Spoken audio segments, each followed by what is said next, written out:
This is weird. This is strange. Wow, I feel really official. I feel things. I feel tingly.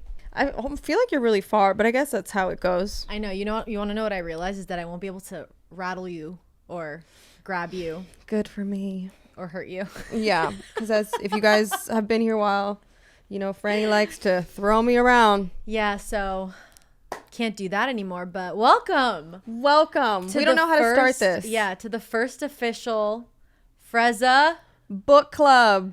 Woo! Episode 1. Our first book.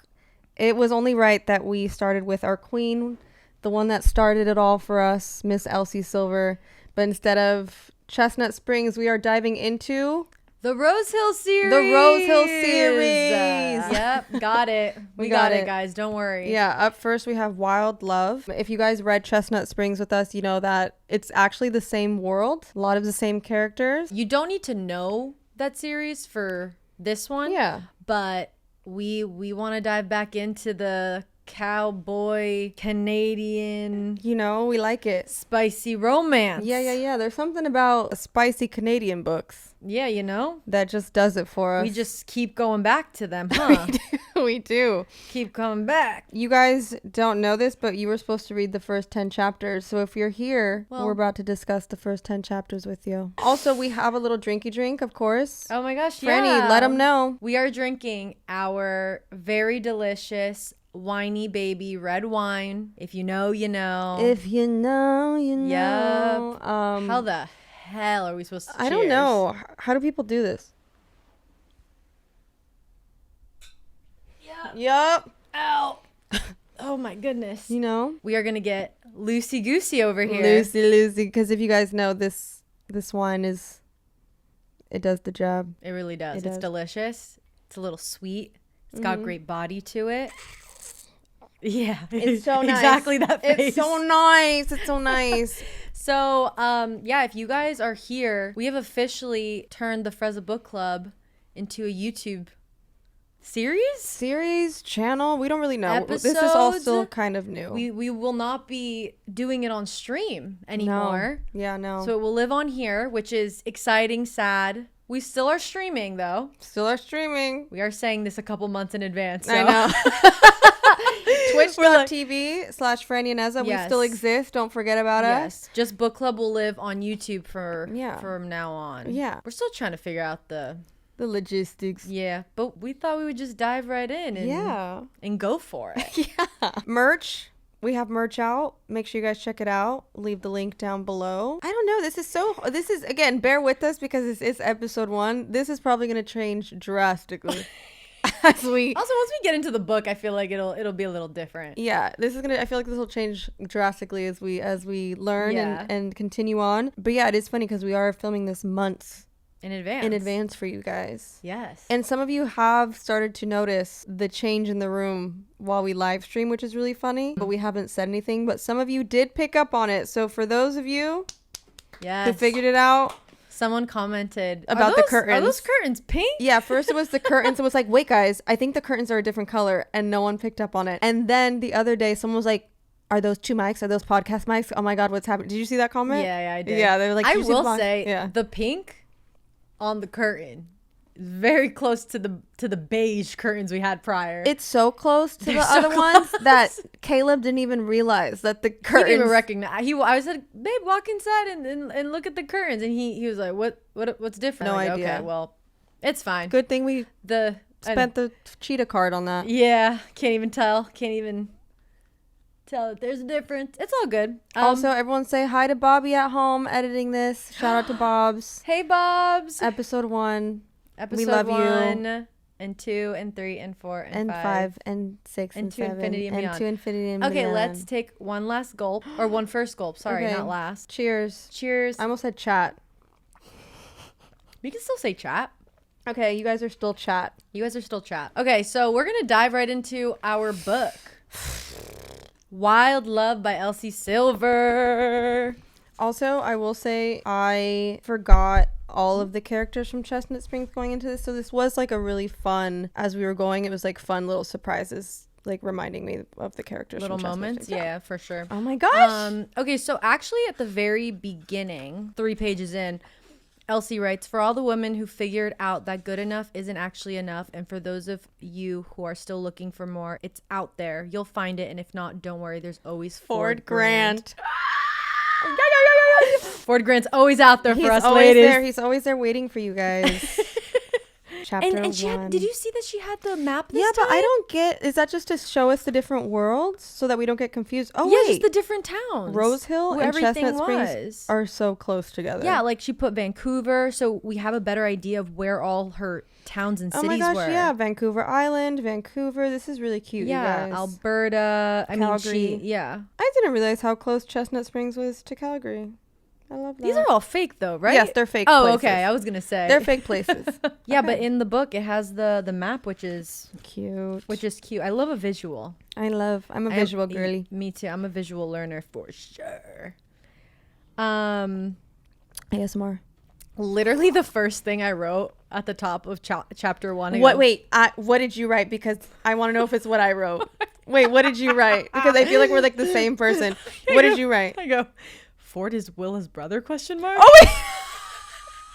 Okay, that was one of mine, but it's not on the first page. Because I wasn't sure, I forgot. No, I literally, that's why I said I was like reading this. I forgot who was related to who. No, I know. But my first note is Ford is a billionaire? Yeah. With question mark, question mark, question I know, mark. because I didn't was, put it together. It was the second since we read the last series, but Ford wasn't a big character. Ford popped in. I also didn't remember his name. So going into this, I totally forgot that was Willa's brother. So if you didn't read the last series, you will find out more about Willa, I'm sure, and She's the best. She's one of our favorite characters in the last series. Yeah, but like we said, you don't need to know the last series to know this one. Mm-mm. But of course, we're probably going to reference a lot of that because we were very involved in the last one. Anyways, okay, they switch perspectives again. It's Ford and then like in between the chapters. Do they? Yeah, it's Ford and then it's Rosie. Okay, yes. So we start out. We're introduced to Ford Grant. What a name! What a name! Very, very posh. Yes, you know what I mean. Yeah, very posh. Yeah, I'm British. Unbelievable. We learned that Ford was named the world's hottest billionaire. Mm-hmm. Okay, so he's got money. He's got money. We're also introduced to his best friend. This is a new character, Mm-hmm. Mr. Weston Belmont, who is fun. He reminds me a lot of Willa. Yeah, he seems a little loose. Loosey-goosey. He likes to let loose, you know? Yeah. We learn that he is seeking kind of like a peaceful life. Yes, Ford. Yeah. He's seeking a peaceful life. Well, he's famous. Yeah, he's famous. He's got money. So we find out that he owns, right? Rose Hill Records? He's trying to start it. Start Rose Hill Records. So he's trying to start a record label because he's starting to put together a studio on his property and stuff. He lives a private life, like we said. We do find out that he really is not full of himself at all. He's not. For being a billionaire and then also apparently being super hot, those two normally are not a good mix. Which is weird because I feel like when we were introduced to him in the Chestnut Springs, he came off as a really cool guy, scary guy. Cool guy, scary intimidating, guy. Yes, Intimidating, 100%, like 100%. And so this is kind of like not what I thought he was going to be. Yeah, but I didn't think Elsie would have made him. No, you know, because at the end of the day, she wants us to fall in love with her characters. 100%, so yeah. And he's like the main. Yeah. He's like the main one. Yeah. Yeah, he says he hates the attention. He doesn't like his picture taken. He hates paparazzi. Hates like the show business of it all. Yeah, he does not like that at all. Yeah. We're then we hear the name Rosie for the first time, and he reacts some type of way. Chat, okay. We learn that Rosie is Wes' sister, and he says, "My body stills at the mention of his sister Rosalie." La Rosalia. I haven't laid eyes on her in a decade, but my shoulders get tense all the same. So obviously we learned something must have gone down between the two of them. There's tension there. Yeah, they have a little spark. There's something there. Yeah, something got him tickling down there.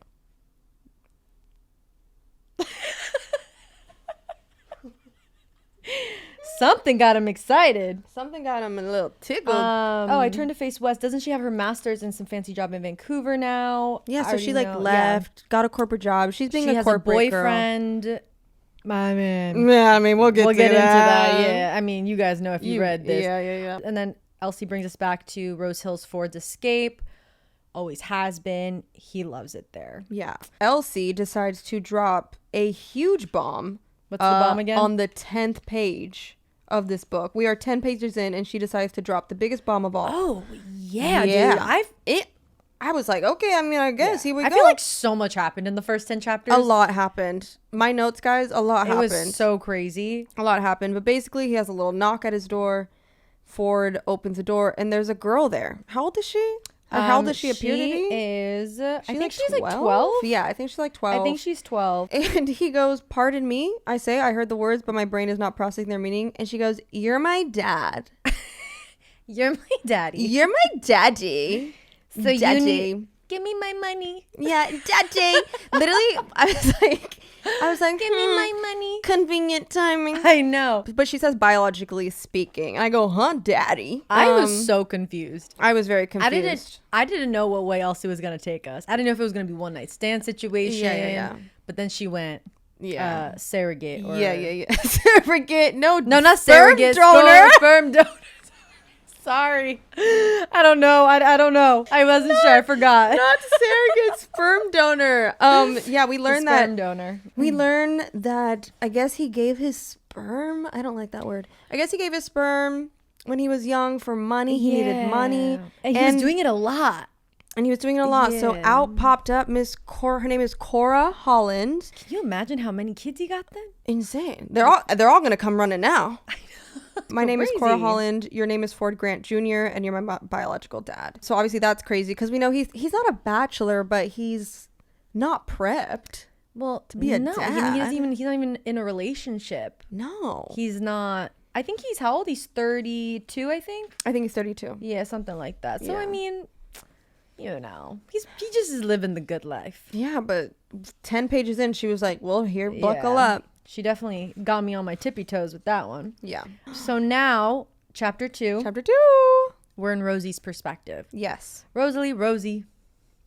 Same different day, you know. Tomato. Yeah. Tomato. I mean, because she says Rosie. Yeah, she says Rosie, but she doesn't let anyone. She only lets people that she likes call her Rosie. Yeah. So it's like, whatever. So yeah, we're introduced to Miss Rosie. Yes. To paint you guys the picture, she's at work. I wrote corporate baddie. Okay, corporate baddie. She has her master's. She's smart. She has her master's in finance? I could not tell you. I think it's finance. I could not figure out. Or business or something. Who knows? I think it's her master's in business, actually. Anyways. Oh, she works at a construction materials company. Yeah, it's a big company. She says that she's going to love this job eventually. I have too many student loans to let myself think otherwise. You know, she's like, I gotta stick this through, even though it's kind of probably not the best situation. But she goes, I'm still the newest employee in the room, which means that she's normally the one cleaning up after the meetings, the production meetings. And then okay, so her boss. We learned that her boss is a bit of a creep. While she's giving this presentation, what does he do during the presentation? He I don't know, he looks at her. He's checking out her tatas. Oh, it was tatas? I think it was tatas. I thought it was her. No, that's when after? She actually goes into the office. You know, I almost said because you said tatas. I was like, wait, what's tatas and what's the equivalent? Tatas. Anyways, so sorry. So yeah, he's a bit of a creep. He's like, I need you a moment, Rosie. And she goes, Rosalie, I correct. And he's like, I need you in my office really quick. And we all know where this is about to go. So he's showing her something. He's like, can you help me with this or something? I don't know. And so she leans over to do something for him on the computer. And what does he do? He grabs her. He puts his hand on the top of his or on her. So he puts his hand on top of her butt. Weird. And he goes to she obviously freezes. Yeah, she doesn't know what to do, and she's just like, excuse me? She goes off on him. I mean, she's threatening him and saying, I'm gonna have to go tell HR. Correct. You're a pig. Yeah. And then he goes, HR's gone for the day, so you're going to have to wait till tomorrow. Which I knew from that line how this was going to go. I knew how this was going to go. He was going to beat her to it. Yeah. So then we jump to her heading at apartment. Home. Yeah. To her apartment. We are introduced to Ryan, who doesn't have a last name right now. That's her boyfriend. Correct. Ryan. Who used to be her roommate. Yeah, they were friends, turned into roommates. They got comfortable. They just randomly started dating. I said roommates to boyfriend is crazy in my notes. Yeah, it's a very strange situation. I mean, I guess it can happen. No judging. No judging if anyone watching, that's how you met your boyfriend. I'm not judging. I mean, I think I understand. What? Nothing, I'm not judging. Oh. I didn't hear you. Nothing, I'm not judging. I understand how that could happen, but yes, they were roommates. They just ended up probably hooking up. And we're like, okay, we're just gonna make this happen. They didn't really, they didn't think much of it, and now they're in this weird limbo of, like, they're roommates again, basically, but they're dating. So yeah, because like the fire's like gone. Yeah, the spark's gone. They're not really into it anymore. Yeah, they're just weird. Clearly, his personality too. He's also just dumb. She's not. Yeah. He just seems like he doesn't care. Yeah, it's giving like, you know what aloof, I mean? just like, oh, hey, babe. Yeah, exactly. Oh, yeah, she just feels very disconnected from him. Yeah, she said he's like a golden retriever. Yeah, and she even says, "I like Ryan. I've always liked Ryan." She still does like Ryan, but I don't think she's in love with him. Yeah, I said Ryan gotta go. That's my note. So, anyways, she gets home and she tells Ryan about the incident with her boss. And his reaction was I was like, oh no! I was floored. I was stunned. What does he say? I thought he was gonna be, based off all the reactions from the guy characters from the last series. I just thought like he was gonna be like huffing and puffing and no, he didn't. He was like, well, you probably shouldn't say anything because you don't want to get fired. Yeah, he basically was like, maybe just let it go type vibes. And she was like, what? Oh no, we would be having issues. I'd leave him in a second. Yeah. So, and then he goes, once you've been working in the industry as long as I have, you'll learn we have to look past some things if we want to be successful. Oh, okay. So okay, yeah. I'll let my boss just grab my butt whenever he wants. Unbelievable. Yeah. Unbelievable. So he obviously, she was really disappointed in. Did you just spill wine on my very nice leather couch? Because you like to spill things quite often, huh? Yep. No. Yep. Yeah, rub it into your red sweater. I just know chat. I just know everyone in the comments right now is like, of course. No, it's fine. We're good. I don't even know how that happened. Okay. I don't know how it happens half of the time. Oh, I blacked out. What happened? I'm back. Okay, anyways. So Rosie's disappointed in that. And I mean, imagine having the worst day at work. Oh, imagine having the worst day and you're just defeated and you come home to the one person that's supposed to make you feel better and they're just like, maybe get over it. Yeah, he just isn't supporting you or validating how you're feeling in the moment. No. I'd go bye-bye. Bye-bye. Bye-bye, Ryan. He would be sleeping on the streets that night. For sure. At the end of that chapter, at the end of chapter 2, she walks into the office. Oh, yeah. And HR wants to meet Rosie in their office. Yeah, the HR lady's waiting for her in her office. And she's like, can you come into my office? I have to talk to you. So we obviously knew what was going to happen. Obviously, we're not told exactly here. It's confirmed later, but we knew what was going down. So sad. It was really sad. So sad. So now we probably jumped a couple weeks. Yeah, I actually don't know. I don't know how much timeline. Yeah, the timeline I will say is a little jumpy because things were happening. But okay, chapter 3, we're at Ford's perspective again. I mean, this is a chapter where he takes Kora home. We find out that she, little girl, I don't know how. I mean, at 12, I was not this. Yes. I was independent, but I was not like that. I wasn't like savvy. Like bus, I could not figure out how to take a bus and go around. At 12 years old? At 12? My parents also wouldn't have let me. You know my mama. I mean, I don't think my mama. You've met my mama and my papa. They wouldn't let any of that happen. Yeah. We learned a little bit more about Kora. She's asking questions. Oh, this is where we are reminded that Willa is his sister. I literally underlined it and I go, oh my God, I forgot. Yeah. Willa is... It reminds me of my sister Willa. Yeah, Willa and Ford are siblings. Mm-hmm. Yeah. Little backstory. Willa's a little crazy, fun... wild child. Girly. We love her. Yeah. They are... Kora and Ford are just kind of talking about how is this a thing? How did this happen? You know, and she's a little sassy. She is sassy. She is. Mm-hmm. She's a little sassy. So then he's obviously like, okay, let's say I am your biological parent. Dada. What brings you here to my doorstep? Because convenient. Yeah. Billionaire, you top know? billionaire. Yeah. And then she goes, what doorstep? This place is a dump. Because he's in process of renovating the barn that he's currently moving into. So yeah, it looks a little crazy. Yeah, it's not. It doesn't look the nicest. Yeah.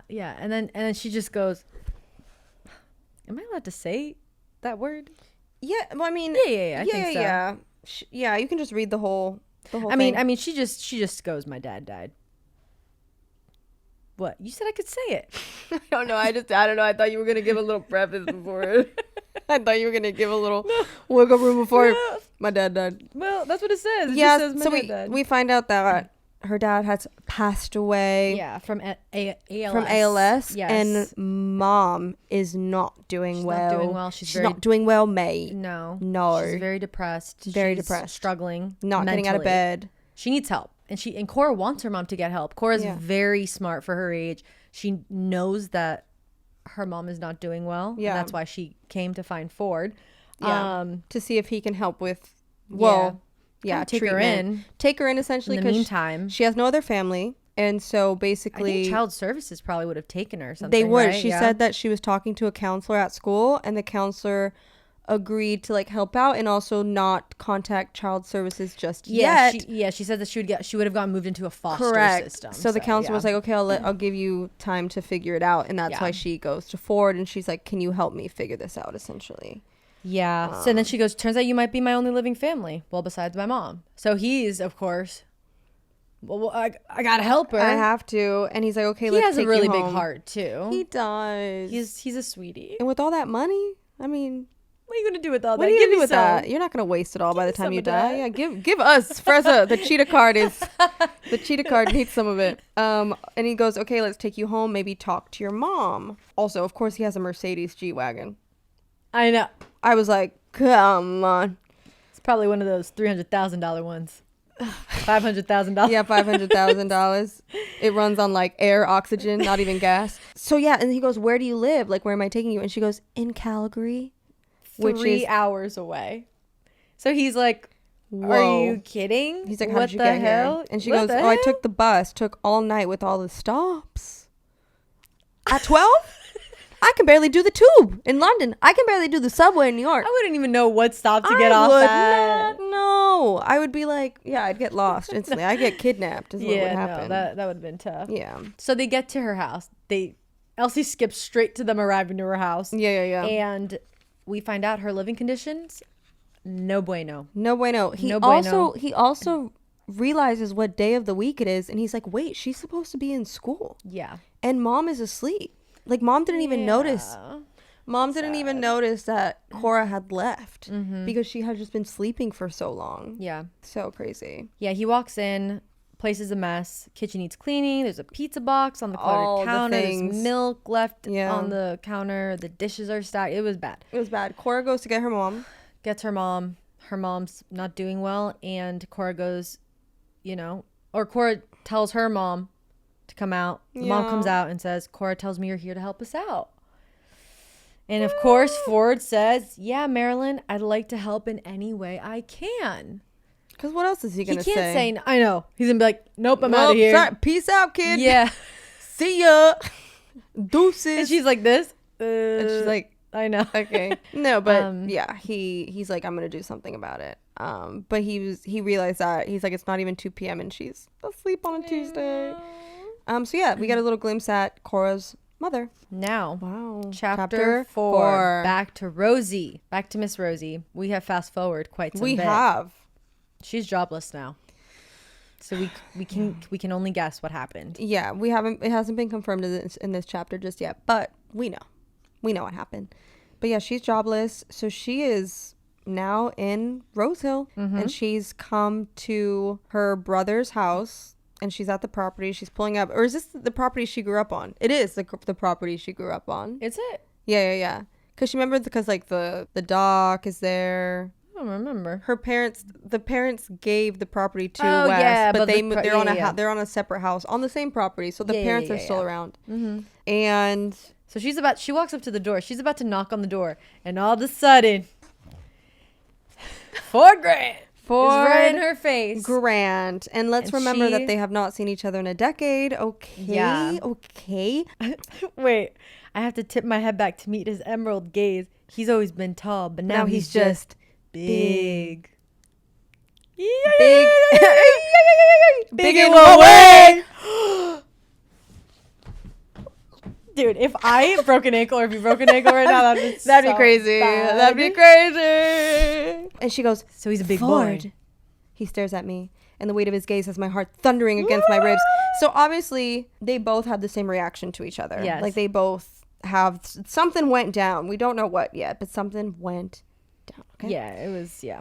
And she also says it's been a decade, which is crazy. But off the bat, I love how she goes, "Oh, I'm not sure if you remember me." Yeah. And I'm like, "Oh, sweetie, does he remember you?" Right off the bat, we see that they have a very teasy relationship. Yeah. She's like, "Oh, I don't know if you remember me, but like my brother's basically your best friend." And he's also really good at keeping up with all of the details about her life because he loves her. No, I know. And the things that he would think or say or whatever, but she also said that he was a part of her life when she was going through heartbreaks and this. Oh yeah, that like he was the one that like picked her up the day that Travis Lynch broke her heart. What's his name? Travis Lynch? Yeah, Ford picked her up at the party. Yes. And, Yes. So he was there the day that she like got heartbroken as a teenager. Yeah. So they were obviously very enveloped in each other's teenage years. They grew up together. I know.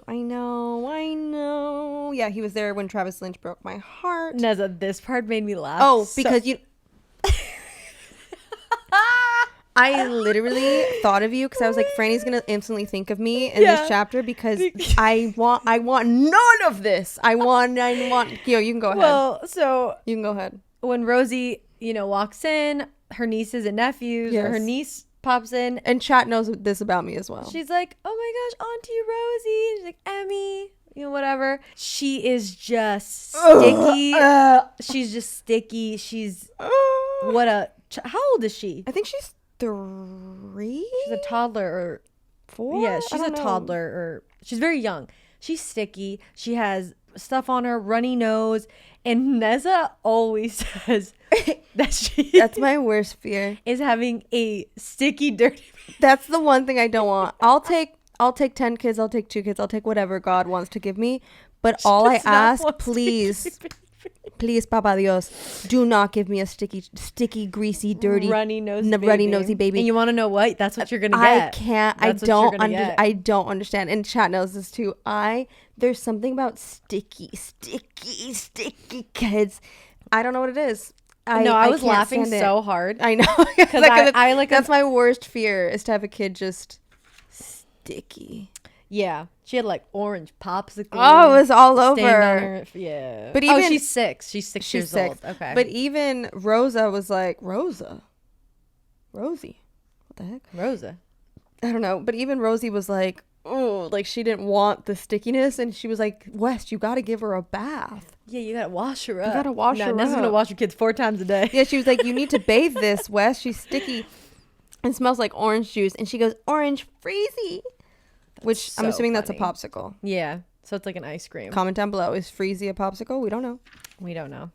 So anyway, so she's in the house, with her brother, Ford, the kids, all them good people that I guess she loves. And going back inside, you two have fun out here. Definitely a little too closely based on the way my brother gently punches my shoulder. Yeah. Oh, yeah, because Ford walks off, right? Yeah, he leaves, and then she starts to tease him like, oh, like, I heard I don't need a bodyguard, and if I did, I wouldn't hire the world's hottest billionaire. So she's teasing him on the fact that he's gotten this, like, what is it, honor or whatever. Oh, yeah, and then that's when he walks back inside. Yeah. And then Wes is like, you better not be checking him out. He turns and I follow him. Relief floods my system. I knew I could count on Wes to save me from myself. What I didn't count on was Ford effing Grant with his eagle eyes and $1 billion. Oh. Sorry, I forgot already. Yeah. Okay. Chapter 5. Back up Ford. Okay. Back on Ford. Back at Ford. Back on Ford. So he literally says the same thing. So he's got a lot to do. He's got a lot to do. This last chapter ends with like, I didn't count on Ford effing Grant with his eagle eyes and $1 billion. Yeah. And he said basically starts the chapter the same way. He's like, you know, my whole world's upset. I'm trying to figure out my life. And then he's like, and now Rosie effing Belmont has waltzed into the scene with her smart mouth and suspiciously watery eyes. So he knows her really well. So he knew something was up. She's not doing well. She's not doing well too. And all I want to do is demand to know who hurt her so I can fix it. I was like, he loves her. He loves her. I wrote, yes, daddy, yes. Yes, daddy, yes. Fix it for me, daddy. All it took was one look, one heartbeat, and I was 18 all over again. I love that line. He loves her. He loves her. This is where Rosie meets Kora. Oh, yeah. This was so funny. This is where Rosie finds out that Ford is a dada. As a biological daughter. Which is probably quite the shock for her because she hasn't seen him in 10 years. She obviously has a little crush on him. Her comment was so funny. Yeah. She goes, wow, congratulations on finally losing your virginity. She's sassy. Ford is so smitten for Rosie. Ugh, love it. I still feel transported back to the dumbstruck boy who is awkward as hell around her. Oh my god. Which is so weird to think that. I wonder what it was that shifted in his life that then made him not awkward. Because I feel like just becoming a billionaire, like just becoming rich, doesn't like give you confidence? The swag. Yeah, I don't know. You know what I mean? Like, how did he go from being super awkward boy to then, like, you know, like having some pizzazz to him? Having some, like, pizzazz and giving off. Maybe he always had pizzazz, just no one cared about it. Or maybe he was just awkward around her.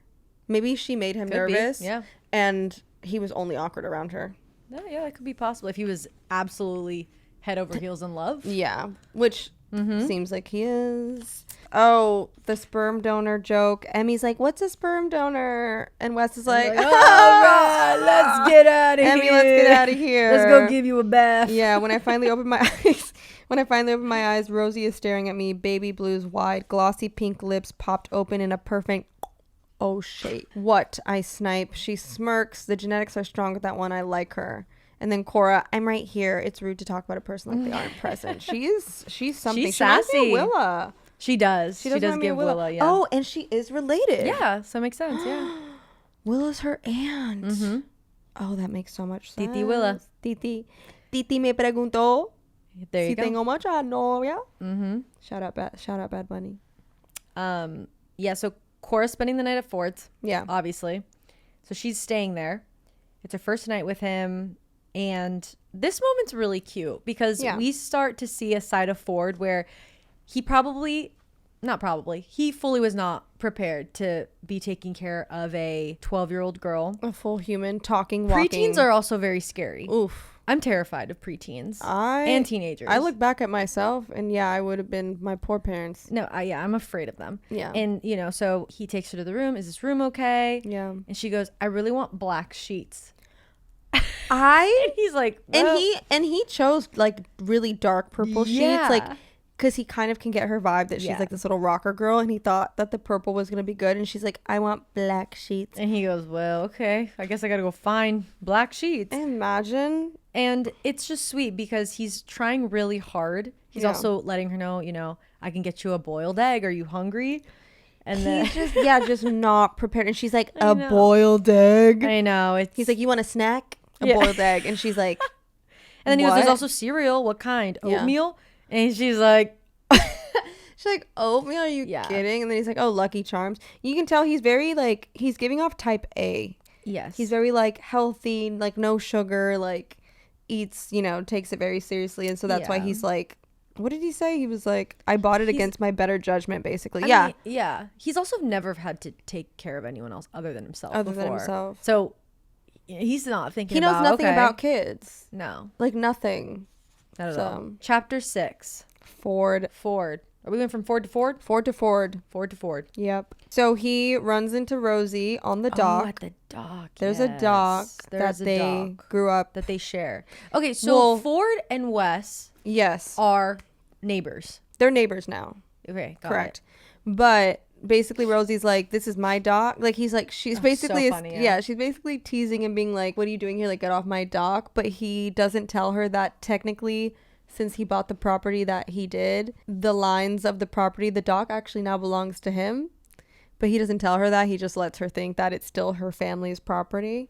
Yeah, he just lets her have that one. He just lets her have that. He's like, this isn't even worth fighting about. Yeah, she goes, cute. Yeah, she goes, what are you doing here? And she's like, I came to sit on my dock and escape the new realities of my life in the dark by the water. So we also get some inside info on Ford's work life and kind of how he got that billionaire title. Oh yes. Yeah, so they start talking the steps that he took to get there. Yeah, he went from, he had an app called Gramophone, or no, the app still exists, right? The app still exists. Yeah, but it basically runs itself. But he started it in college with friends. Like a music app, right? I have no idea what it is, but all we know is that he started it in college with some friends and it changed his life basically, and it blew up. It was called Gramophone. Yeah.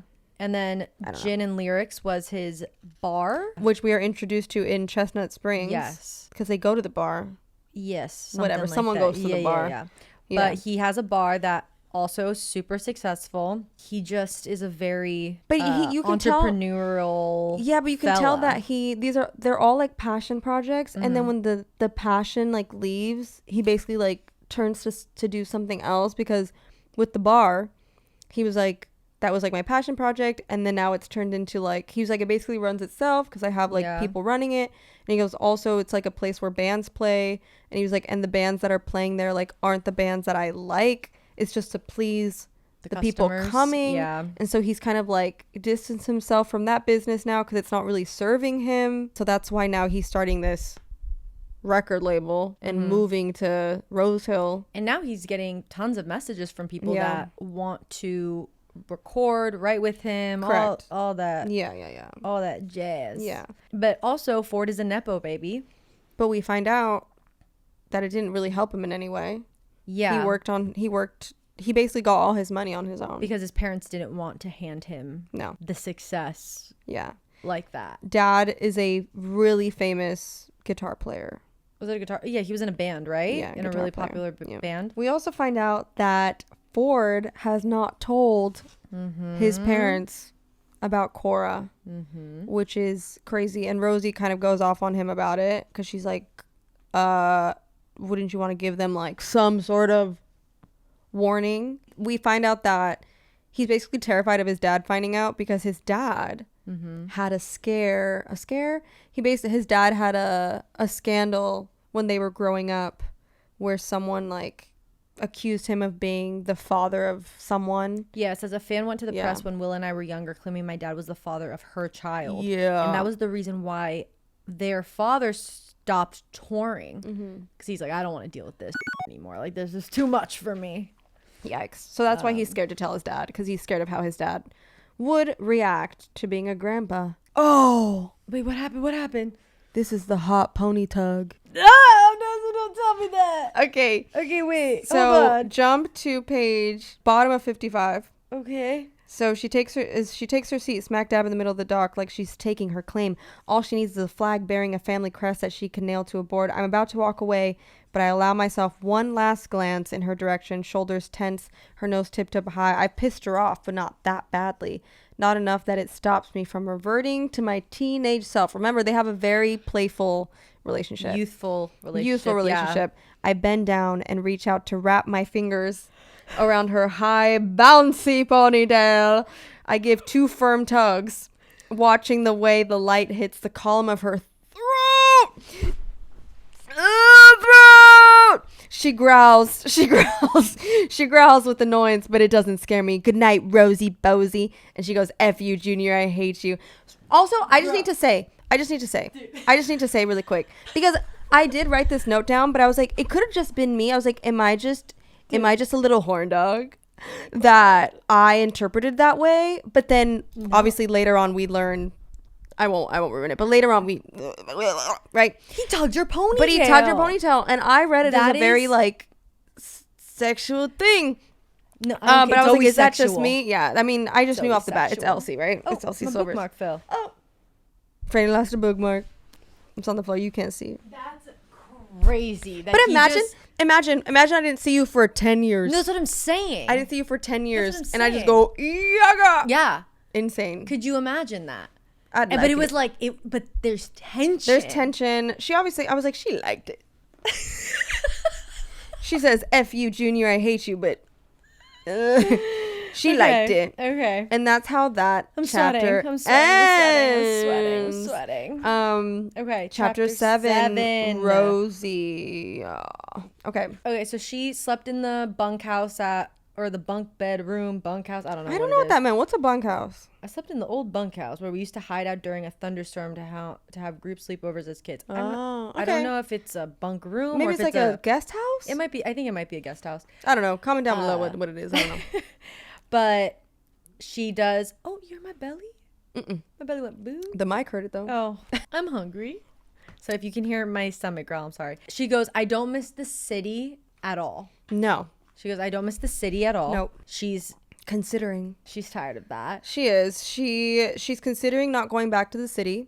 She's considering getting a job in Rose Hill. What? Why did she say? She said there's maybe I know. Sorry, I think tired of Ryan. She's done. She's been done with Ryan. Yeah. But I think being home in Rose Hill, she realizes like the peace it brings her, and so she's like, why am I gonna go back home? I don't have a job over there. Me and Ryan are basically done. So she's talking about maybe just getting a job in Rose Hill and staying. We also learned that West was a rebel kid growing up. So her brother was a lot. Put her parents through a lot. Yeah, and I put Ryan gotta go. Ryan gotta go. Has got to go. Is this where he... No, so this is when she goes to that bistro. Oh, yes. And we get introduced to Tabitha. Miss Tabitha, which I was going to ask you because I didn't remember. Was Tabitha in Chestnut Springs? No. Okay. No. I didn't remember, Yeah. So Tabitha works at a bistro. Which is called Tabitha's. Oh, is that what it's called? Yeah. Right? Oh, I don't know. I think it's called Tabitha's. I don't think so. No, it's Bighorn. Oh, I don't know where I got that. I couldn't tell you. My notes say she's at... Oh. Because her name's... I said she's at Tabitha's restaurant. Yeah. Okay, it's called Bighorn Bistro. Bighorn, which Tabitha owns. Yeah, does she own it? We're a little uncertain about notes. Am I just making Yeah, I don't know. Cafe by day and farm to table restaurant by night. I think she does own it because she was like, oh, I wonder if Tabitha's here today. Yeah, maybe. And then she does run into Tabitha. Or that she heard that Tabitha had opened this place up. Blah, blah, blah, blah, blah, I think. Yeah. I don't know. But she's been friends with Tabitha for a while. Yeah. And she does make They were on the volleyball team together in high school. Yeah, she makes a comment and says, Tabitha's the kind of person with whom I can waltz in and pick up exactly where I left off. Mm-hmm. Which is nice. So, They make plans to meet up and catch up, which is cute. We also are introduced to a character named Erica, which is Tabitha's sister, who apparently is off the rails. Yeah, and has a baby. But keeps dropping it off with Tabitha. Mm-hmm. So something's going on there. And then finally, Rosie says it out loud because everyone has been asking her, when are you going back home? Yeah. What's the situation? Yeah. She finally says, I'm here indefinitely. She finally admits it. She says it out loud. Crazy. So Rosie really needs a job. Yeah. And then I step out into the crisp spring morning feeling alarmingly at peace with the prospect of getting a job here. So that's where she finally is accepting and excited about looking for a job in Rose Hill. Yep. It's our home. She made that decision really quick. Yeah. Like really quick. I wonder what's her sign. What do we think her sign is? I have no idea. Comment down below what you think her sign is. I'm not good with the signs. Oh, God. It jumps. And she presents herself to Ford, basically. When Ford steps out of his SUV, I swallow hard. Faded black jeans, faded black shirt. She is checking him out, chat. She's like, woo! She goes, he doesn't just walk now, though. He strides. All it took was a decade to go from dorky, endearing Ford to big billionaire energy Ford. Still don't know how that could have happened. What'd you just say? Bobby, bleep it out. I take him in front. I don't know who that was. Oh, I blacked out. I take him in front from where I'm loitering near the front. So we don't really know what her plan is here, but from reading this chapter, we know that she has basically made this plan in her head that she wants to work for Ford. Mr. Ford Grant. She's like, give me some of that She's money. like, do I have a proposition for you? So she basically, she literally says that. Yeah, I have a proposition for you. I have a proposition for you. I didn't know that. So she wants to be his assistant. Yeah. She's like, offers basically to help with Kora. Anything he needs, she is there. And of course, what did he say? Okay. And then he says, I know, don't, I'm gonna cry. And then he says, okay. And she goes, okay. And he goes, he shrugs and crosses his arms. Remember the part where you just told me I couldn't say no? And then she goes, I still didn't expect you to, to say yes. And he goes, Rosalie, when have I ever said no to you? Just put a sword through my heart. What the heck? And then she realizes it. She's never considered that. She goes, and I just stand here stunned. She can't believe it. She's like, wait, She goes, I can't come up with a single instance of Ford ever telling me anything other than okay. Makes me sad and happy. Makes me feel many things. Am I like ASMRing when I'm drinking my wine? Ew. Maybe that is that ASMR? Sorry, Bobby. What did that sound I don't like that. What does that sound like? Chapter 8, Rosie. Oh my gosh. Where's my notes? This is Rosie's first yes. Pickup, I guess. Task. Job. Task. Yeah. She goes and picks up Kora at school. Oh, Rosie's on the phone with Ryan, remember? So Kora hasn't walked out of school yet, but she's on the phone with Ryan. Ryan calls. And Ryan's kind of the worst. I mean, he's a little skeptical too. He's Yeah. like, what's going on? Are you coming home? Well, like, what's he's the like, when you get in situation? here. And she drops the ball. I'm shocked that she said it. I was like, I thought she was gonna beat around the bush a little bit. Yeah. I didn't think she would do that. And then he goes, is that figurative or literal? Because she says, I need the space. Yeah. And she basically says that she wants to that she got a job. She said, which is so crazy. Imagine just leaving the house and be like, bye, babe. I'm going to go visit my brother. Not sure what's going on. Gonna go visit my brother. And then she's like, I got a job here. And he's like, hello? You got a job? He does say, I can come visit you there. Yeah. I'd love to just sit down and really talk this over. But she's like, well, that's what she wants to say, but she does say okay. Yeah, I know. She agrees because she feels bad. Yeah, of course. Because at the end of the day, she does like Ryan. That's like a best friend. She said, her, She said they like each other, but there's just not that thing anymore. So, and then he goes, okay, so does next month work? And she's like, next month? Clearly he doesn't care that much if he's willing to wait a whole month. He's not getting into his car right now and chasing after me. So Correct. then right there was another sign that it's not where it's needing to be. Because if he wanted to, what, ladies? He would. Oh, he would. Or will. I mean, yeah. Doesn't matter. It doesn't matter. Same. Tomato. Depends on when it happens, I guess. Tomato. And then Kora gets in the car. Oh, yeah. They vibe a little bit. They do. vibe. Mm-hmm. Which is interesting because Rosie says that she doesn't really have the maternal thing, like, naturally. Mm-hmm. So it has been cool. This scene was cool to see her interact with Kora. Yeah, and in that way. They talk about boyfriends. Yeah. She goes, "You have a boyfriend?" Yeah. And she's like, "Do you have a boyfriend, Kora?" And what does she say? What? It's not like I'm going to run and tell your dad about it. Or sorry, Ford. Sorry, what are we calling him? Yeah. Daddy. They're talking about boyfriends. They're bonding. Yeah. And she even says, Kora's company's a breath of fresh air. I'm not sure I'm ready to leave it yet. Yeah. So she invites Kora to her parents. To be a buffer. To go to her parents' place with her. Yeah, because Rosie is dreading going to her parents' house and being like, so. This is what I lost my job. Yeah. This is what happened. I think I'm breaking up with Ryan. Mm-hmm. Oh, and by the way, I also am moving back to Rose Hill. So she's just kind of nervous. So she's taking Kora to her family dinner as a buffer. There's a lot of big things happening. But this, from my notes, unless I'm wrong, in this chapter, it's confirmed because I was like, I knew she liked the pony tug. She recognizes the pony tug in this chapter somewhere. I said, I knew she liked the pony tug. Rosie tells Kora, hey, go inside and tell Ford that you're coming with me. And she goes inside and she comes out with him. Oh, yeah. And Rosie's like, why is he here? And Cora's like, he said he wanted to come. Yeah. So and then they were off to go to Rosie's, whatever her name is at this point, parents' house. Yeah. And that's where they're headed off to. Yeah. Okay, chapter 9. Unbelievable. Ford. We're back at Ford. We're back in Ford's perspective. Mm-hmm. Well, Rosie knocks on that door. I'd be so nervous, especially because she seems like the type that's like so put together. She got her master's. She went and got a corporate job. Just like she's giving Capricorn vibes. She had the golden retriever boyfriend.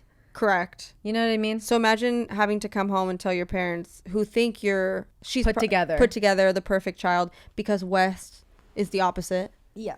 So I think she kind of takes pride in being like, not the golden child, but yeah. So she's probably just freaking out that she has to be like, hey guys, my life is in shambles, basically. Yeah.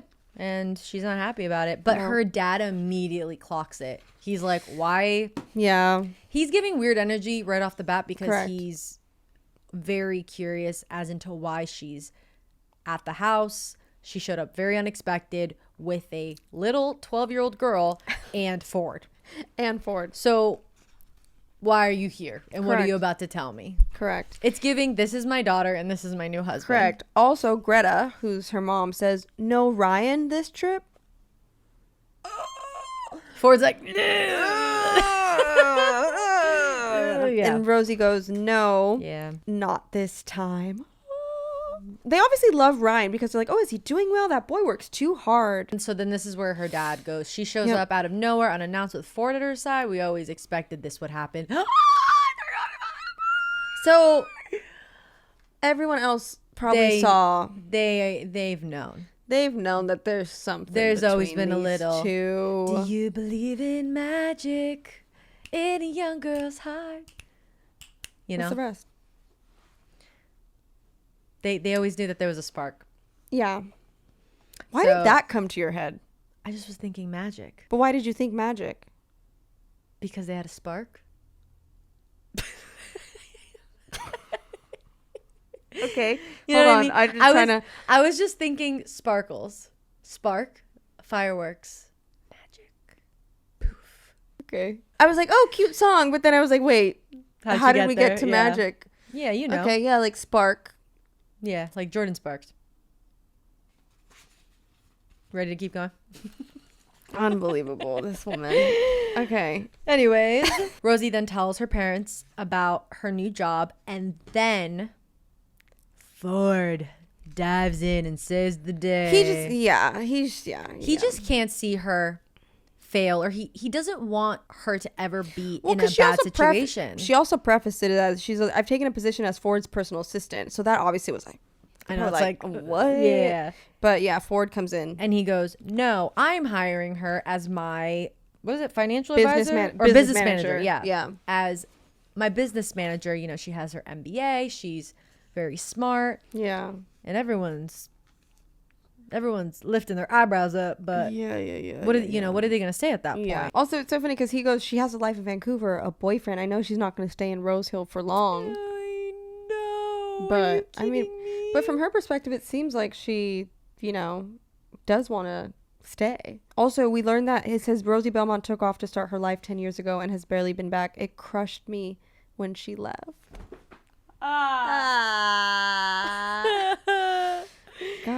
good. He loves her. He loves her. He loves her. I'm sure she could work remotely. I force a smile, then peek at Rosie before adding, if that's what she wants. Don't. He doesn't care. That's what you want. He just wants her to be happy. Yeah, he loves her. To be happy. He loves her. Her. So yeah, we jump to them back at the house. Correct. And they're by the dock. Mm-hmm. Well, she walks down to the dock. Or no, is he in the water?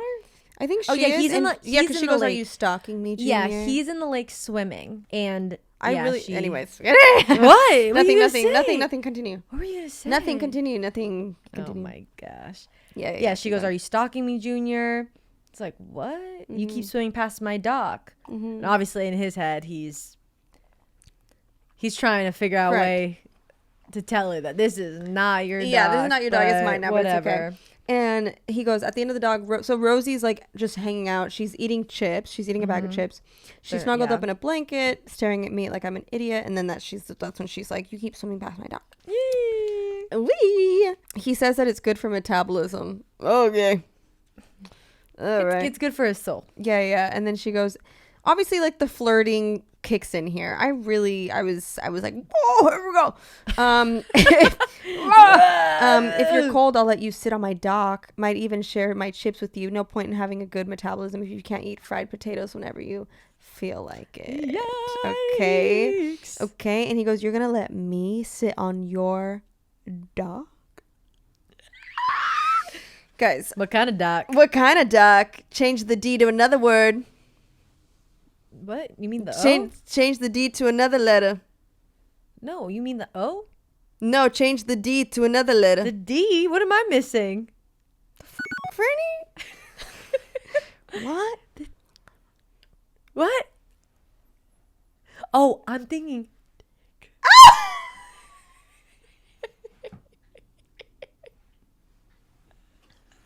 That works. That also works. Anyways, we were so close, but so far. Her head tilts. I won't bite, Junior. That's too. She's obviously not saying like that. That's how I read it in my head, but that's not how she's saying it. I think that's how she wants to say it. Yeah, though. I won't bite, Junior. That's too far to share chicks. Or am I supposed to throw them at you because I'm not? She's like, come. She's like, come to me. She's like, come sit next to me. See. Still only eat Old Dutch sour cream and onions. So we find out that this was like their snack. When they were teenagers. They would always share this specific type of potato chip. And he goes, I pop one into my mouth and it's like instant deja vu. I said, cute. While Rosie has been eating these chips her entire life, I've never eaten them with anyone other than her. I mean, come on. And and then he paints us this picture of them being like sunburnt shoulders, freckles on our noses, wet towels, like just kids in the summer pushing each other off of this dock. Very cute, very sweet. Very cute. Do we think they have had sex? Yeah. Do you think that has happened already when they were younger, or are we just fresh out the gates on this one? I don't know. He said he was heartbroken when she left.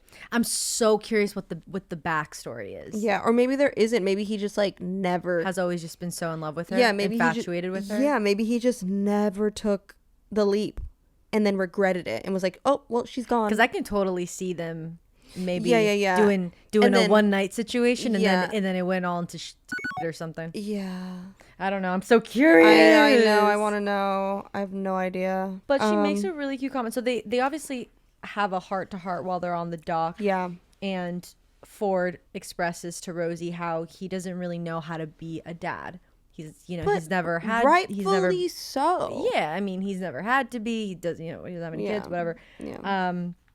And she goes, I don't think she needs you to be her dad. She has one of those. Mm-hmm. I think she just needs you to be there for her in whatever way works for the two of you. That made my heart absolutely melt. I know, but it's true. I loved that. Yeah, it's true. It is true. She, she has a father. Had a father, passed away, but just being there for her. She makes a cheeky little comment. Chat. What's the comment? So basically, I think she's like, oh yeah, he was saying like how she likes the color black. Kora likes the color black. Oh yeah. And then Rosie goes, black is a great color. And Ford, forgot his name for a second. So sorry. I had a stroke. Rosie, black isn't a color, it's a shade, and that's rich coming from the girl who's been wearing pink almost exclusively since I met her at 9 years old. And then... No. I could not believe she said this. I couldn't believe it because she wasn't giving that. She hasn't. She wasn't giving that. She hasn't been giving him this at all. And out of nowhere. But leave it to them on the stock, whatever. She goes, "You're such a nerd, and I don't only wear pink. Currently, my bra and panties are bright red."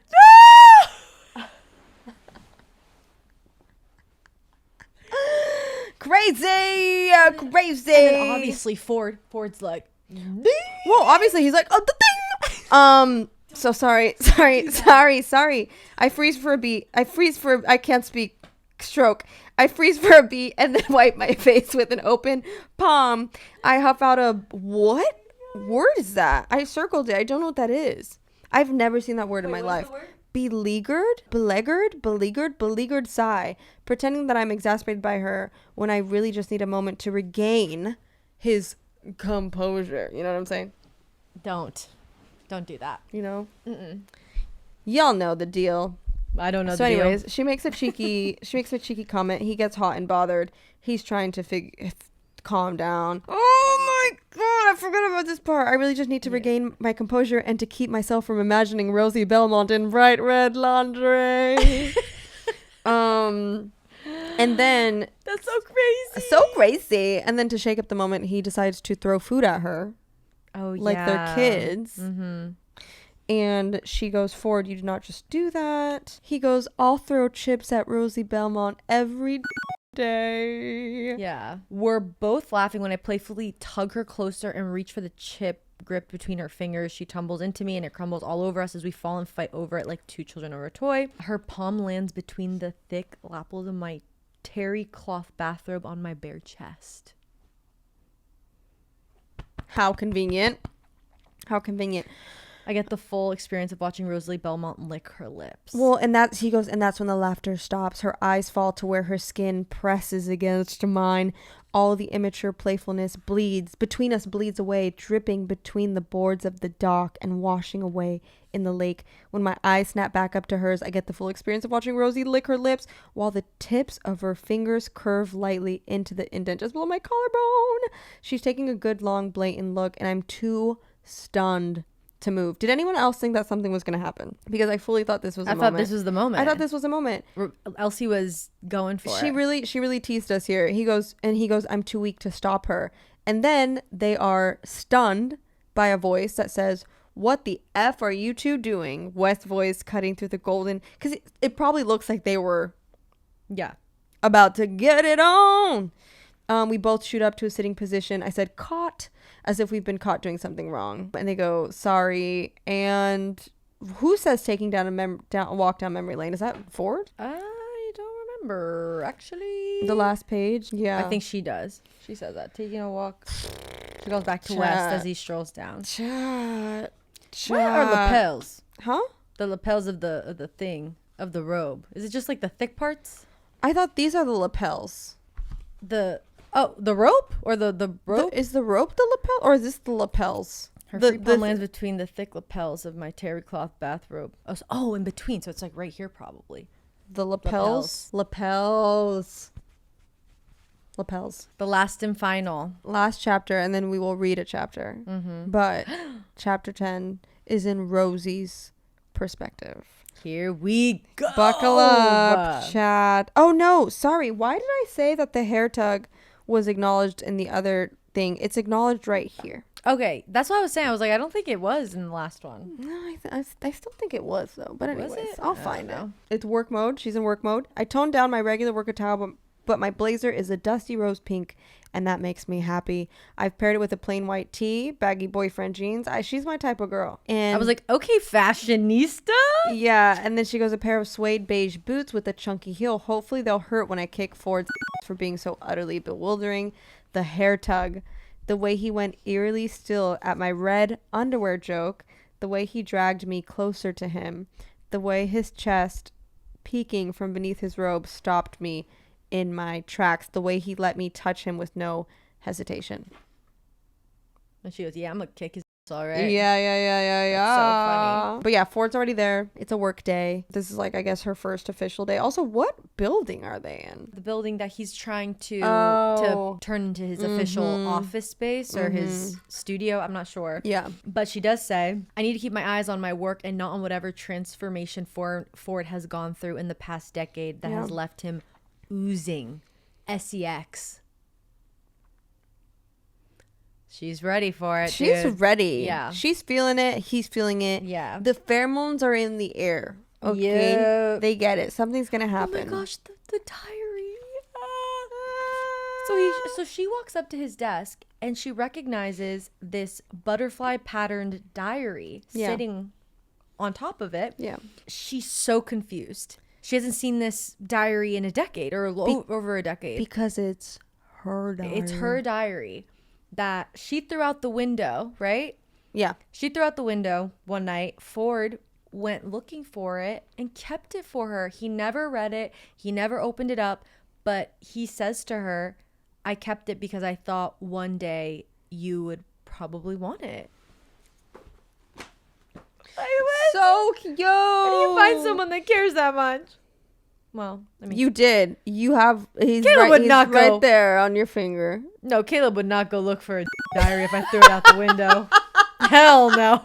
He'd be like, "That bye." You're like, oh, well, she didn't want it. He cares in other ways. He cares in other ways. But I think it's just funny. That is so funny. I think it's funny when a guy is so. You know what I mean? He obviously was overthinking that situation. He's like, okay, I need to go keep this for her. I think everything about her made him like so crazy. Yeah. Antsy. I guess that, yeah. I think everything about her was he was just like trying to please in any way. But he does say, I've never read it. So he has never. He's never read it. So she goes and picks up Kora. Correct. Second time picking up Kora? Yeah. Well, we don't really know. But this is our second time seeing her pick up Kora. Yeah. But she right off the bat has this like really playful relationship with Kora. Like she likes to tease her. She likes to like she not was, embarrass doing the her, chicken but dance. she was picking her up doing the chicken. I would lose it. I would effing lose it. She was screaming, laughing, doing the chicken dance, all that fun stuff. Oh, this is where we learned that gramophone is the music. Oh, yeah. It is a music app. Because she mentions it. Yeah. Kora says she actually uses it. She says, I love gramophone. I listen to all my music there. And then Rosie tells Kora or asks her, have you told Ford this? Mm-hmm. And she goes, no, not really. No. Yeah, she goes, I listen to all my music on there. And this morning I overheard him talking with Ivory Castle. She was this lame teeny bopper pop star, you know. But then she recorded with him and he gave her this whole sound. So, yeah. Rosie feels like sympathy for Kora. She's like relating to her. She goes, I don't want to make because Kora is like, I don't want to make Ford's life harder, so I don't push my luck. He's busy and important. No, I know. What the heck? It's okay. He loves you. Yeah, because and then she says the reason. So Rosie relates to that because she goes, I tried so hard for so long to fly under the radar with my family that I now recognize all the ways I missed out on a deeper connection with them. So she understands like not trying to like be a burden, and so you kind of just like do your own thing. Yeah. What the I know. freak, dude? Makes me want to cry. It's so sad. And then she goes, but you don't make his life harder. I promise you that. Don't make yourself into an inconvenience when you aren't one. That's so sad. And then she goes, we fall into a comfortable silence. I love that. So that just means that their relationship, is growing. They're bonding. They're able to sit in silence, and it's a comfortable feeling. Yeah. Because being silent next to someone and you're not comfortable with them is weird. I hate it. Awful. I just start saying random. That is chapter 10. Rock, paper, scissors. We should every time. Ready? Yeah. Rock, paper, scissors, shoot. No. Wait. Why do you do it like that? No, you do it wrong. No, you do it wrong. How do you do? Chat said you did it wrong. You do it wrong every time. Rock, paper, scissors. Rock, paper, scissors. Why is it doom, boom, boom, boom? That's confusing. Rock, paper, scissors, shoot. Why would you go I don't on know. scissors? I never did that growing up. Why would you go on scissors? Okay, fine. So are you going to do scissors every time? No. Okay, go. Rock, paper, scissors, shoot. I win. Dang it. Chapter 11, Ford. Chapter 11, Ford. We are going to read this one together, and I will try and make it as speedy as possible. All right, here we go. I told you I'll eat anything. On a stool at the kitchen counter, Kora is absorbed in reading a book. She doesn't bother looking up to answer my question about her dinner preferences. She just keeps reading while I flail around trying to find out what she likes to eat so I can make it for her. We just tried calling her mom at the treatment center, but Marilyn wasn't available and it took the wind out of her sails, even if she won't admit it. She's trying to be cool, but I can tell she misses her mom and I don't blame her at all. That's why I'm trying to make it better. If I could cook you anything in the world, what would you pick? I try to clarify my question as I stare into the refrigerator.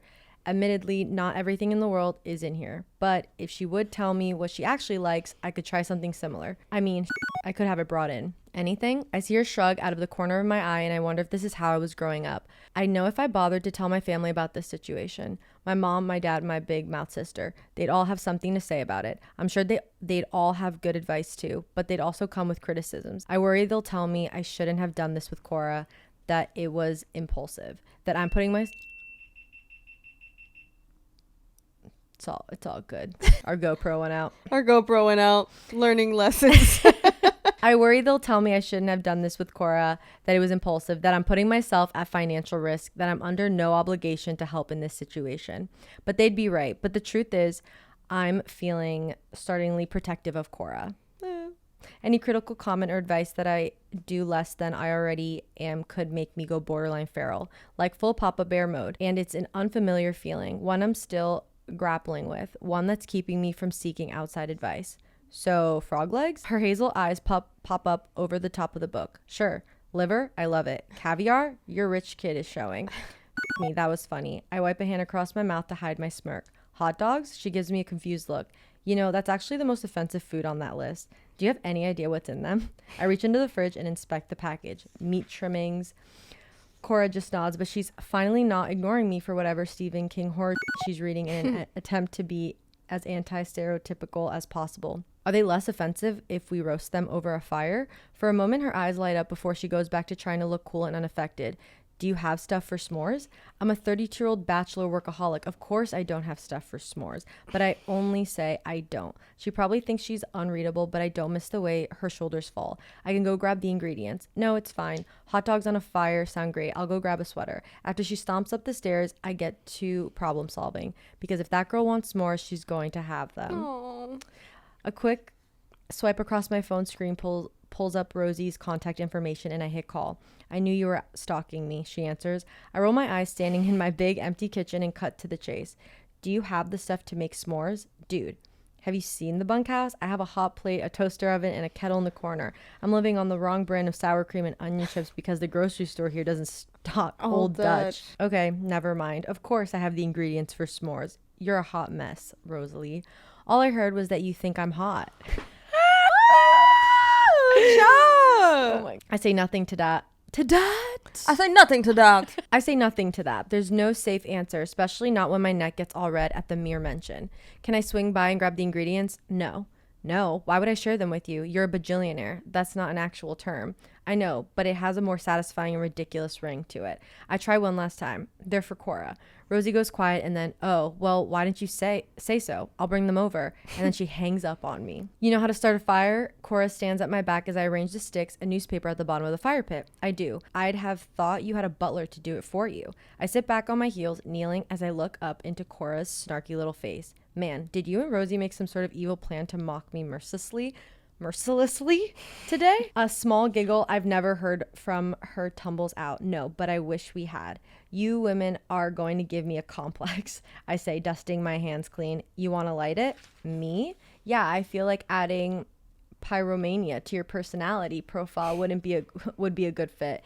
Kora doesn't laugh. She stares at me, considering my words. I wonder if I shouldn't have said them. Probably shouldn't be ragging on a 12-year-old. My 12-year-old daughter. But then she says, that was funny. Yeah, another small giggle. Yeah, and I want to light it. Show me how. You've never done this before? She shrugs. My dad had ALS. I know as much. Jesus Christ. But okay. Sorry. Jesus. I know as much, but I'm missing how that has anything to do with lighting a fire. So like he just became more mobile every year for most of my life. My mom took care of him. I tagged along. We didn't do camping or anything, or maybe we did when I was too young to remember. Without hesitation, I decide this is what we'll do. All the things she never got to, simple things, childhood things, things that include her. This is what Marilyn wanted for her. Well, believe it or not, my parents loved to camp. Before they bought their cabin here, when I was your age, actually, we went camping all the time. Hell, we still went camping even when they got their place. Your parents have a place here? I nod while reaching for the long arm lighter I brought down from the house. Can I meet them sometime? Her question catches me off guard. People usually just want to meet my dad because he's, well, him, famous. You want to meet my parents? Another shrug. I swear her traps must be extra strong with all the unaffected shrugging she does. Yeah, I never got to do the whole grandparent thing. Might be kind of all right. I blink a few times trying to process that she wants to meet my parents for the grandparent experience. She should be careful what she wishes for because after seeing them with my sister's kids, I know how over the top they are. Okay, yeah, I'll find out when they'll be here. I don't tell her I haven't told them about her, and I suddenly feel sick that I haven't. I brought beers and s'mores, Rosie announces, popping my bubble of guilt as she walks up from the lake. The fence line between the two properties doesn't extend to the water, so it's more direct to walk over than to bother driving around. Still, her presence surprises me. It takes me back to when we were kids, ripping around town on our bikes like the little gang of misfits we were, showing up at each other's houses unannounced. Messy hair, dirt under our nails, sun-bleached hair, not a care in the world. Rosie looks nothing like that anymore. She's wearing an oversized, bright white, fuzzy fleece that reminds of a blanket. Her hair is drawn up in a high pony, held in a place with a neon pink velvet scrunchie, and she's rounded the ensemble off with plush socks, Birkenstocks, and a pair of black leggings. Some people might think she looks like a hot mess, as I told her earlier. But I think she's just plain hot. Blazers and high heels all day, then this at night. I think what I find appealing about the dichotomy is she clearly just wears what she wants, what she feels like, and looks good in it all. I don't get the sense she gives a single about what I think of her, and I find that refreshing as hell. The longer I watch her, the more a heavy tightness takes over my chest. I press my palm there to ease the ache, willing myself to not think too hard about my body's reaction. Hi, Kora welcomes her so brightly that I almost do a double take. The enthusiasm at seeing Rosie is unexpected, but also same. Hello, my little storm cloud, Rosie says as she places her drinks and food on the grass. My little storm cloud. She makes her way to the fire pit where we're crouching and ruffles Kora's black hair affectionately. Kora rolls her eyes but smiles shyly down at the ground. Leave it to Rosie to blast through any walls or tendrils of discomfort. That's her gift, the ability to walk into a room and make everyone like her without even trying. She's the sun. The rest of us are just dumb rocks orbiting her. Hello, my big storm cloud, she says to me before turning her knuckles onto my scalp and giving me a noogie. Very professional, Rosalie. I don't let myself look at her, but I freeze when I feel the nail of her index fingers trace along the shell of my ear. I know she's being playful, but I suck in a sharp breath all the same. One I hold when she leans down, her face close enough to really be unprofessional. Her breath fans across my neck when she whispers, "We're not at work right now, Junior." I glare at her from the corner of my eye, but Kora interrupts me, laughing. He really does hate that, doesn't he? I know they mean the nickname, but I'm still caught up in the feel of Rosie's fingers on my skin. I didn't hate that part at all. Rosie steps away, ending the contact. Oh yeah, always has. I brought you a soda since you can't drink beer. Rosie wobbles her head like she's thinking that one over. Yet you can't drink beer yet. When did we start? Ford. I only remember you drinking gin and tonic. She sighs wistfully and flops down onto an empty stump at her seat. God, I love gin and tonic. Panty remover. Why did she say Why that? is she suddenly... I'm so confused. She's Why turned is into she two different saying that? people. I'm so confused. I cough, but Rosie forges ahead, ignoring me. Anyway, Kora, I ran to the store and got you this root beer they make at the brewery in town. You ran to the store? I asked, urging Kora closer so we can get the fire lit. Rosie shrugs. I mean, yeah, I wasn't going to show up without something for Kora. Oh my gosh. Kora kneels beside me, and it makes me realize that for all her big attitude, she is still really very small. Her legs next to mine, her hands as they wrap around the lighter. I stare at her, struggling to push up the safety lock while also igniting the flame. It hits me how young she is, how alone she is, that she's been here for days, and I've spent that time being awkward as hell around her. Here, I reach my arm over her shoulders. I'll do the safety. You squeeze the ignition and light the paper. Kora nods and captures her tongue between her lips in concentration. It seems like a simple enough thing, using a lighter. I think back to her sitting in the kitchen earlier, reading her book, staying out the way, being perfectly agreeable, and I realize she's adapted to amenable to anything, just to make things easier on her parents. There, it's lit, it's going. She squeals in excitement while I find the bridge of my nose stinging as I watch her get excited over a simple flame. Okay, easy now, I say as she holds the flame to the crumpled newspaper. You're going to blow on it gently. Won't that put it out? No, just gently enough to spread the flame. She doesn't look at me, but she hands over the lighter and then places her palms on the bricks surrounding the pit, blowing gently. When the flames brighten, so do her eyes, so does everything about her, and I finally feel like I'm doing something for this girl other than just being her legal guardian. I find myself smiling too, but I'm not watching the flames, I'm watching Kora, and when I glance up, Rosie's eyes are also alight, except she's watching me. Oh, I'm out of breath. That was so sweet.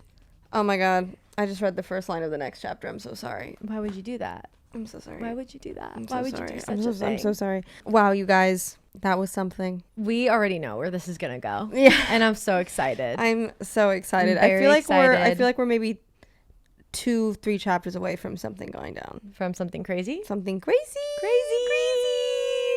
I'm out of breath. I'm out of breath too. I'm from reading. That was a lot. It is a lot. I was like, and then I'm kind of like a little nervous. I feel like I have stage fright right now. Yeah. I almost forgot there was a camera here. I did it. Thank you. Not when you're reading. All right, chat. Guys. Wow. That officially what a wrap on is our first episode on our YouTube book club series. Book club series. Thank you for being here. Thank you for being here today. Every time Thank you for being here today. Like something. Yeah. Thank you for being here today. Yeah, super excited for this chapter with you guys. We've been planning this for a while. Yes, this has been in the works for a while. Yeah. We've been trying to figure out how we're gonna do it. Yeah. Bear with us. Yeah. Things might shift. We might shift. Sorry, Bobs, that we filmed for so long. We'll set a timer next time. Yeah, but what we gonna do? Tomato. I know. But anyways, don't forget to subscribe. Oh my gosh, I haven't done this in so long. I know. I haven't done this in so long. Okay, hold on. Yeah, you say your thing. You got you got a good spiel. Yeah. Hold on. I haven't done this in a minute. Chat. What was it? Make sure you give this video a thumbs up if you liked it. Comment down below what you guys thought of the book, who's your favorite character so far. Also make sure you hit that subscribe button. Also make sure you hit the notification button so you always know when we post, so you're not missing a video, because you don't want to miss these videos. But yeah, we love you guys so much, and we need to figure out an ending. If you guys want to comment down what should be our like ending little comment thing, that'd be fun. I don't know, because like I had my like we're doing great, but I think we'll find one. Yeah, we'll find one. We'll find one as we go. But for now, we'll just say goodbye. We'll just goodbye for now to you, my friends. Do we? Oh wait, we say that in the stream. Yeah, but we'll get copyrighted because that's not our song. Oh. All right. Anyways, guys, we love you. Love you. See you next week. Bye. Bye. Oh wait. What? Don't we gotta read the next 10 chapters? Oh my gosh, yes. So homework. Again, yes. learning process. Yes, guys. So next week we'll be discussing chapters. Yes, chapter 12. Chapter 12 to to the end of 21. Great. Which is page 203. Love it. So have fun. Happy reading. I'm sure things are gonna get crazy. Things are gonna get crazy. All right, we love you guys. Love you guys. Next week. Bye. Bye.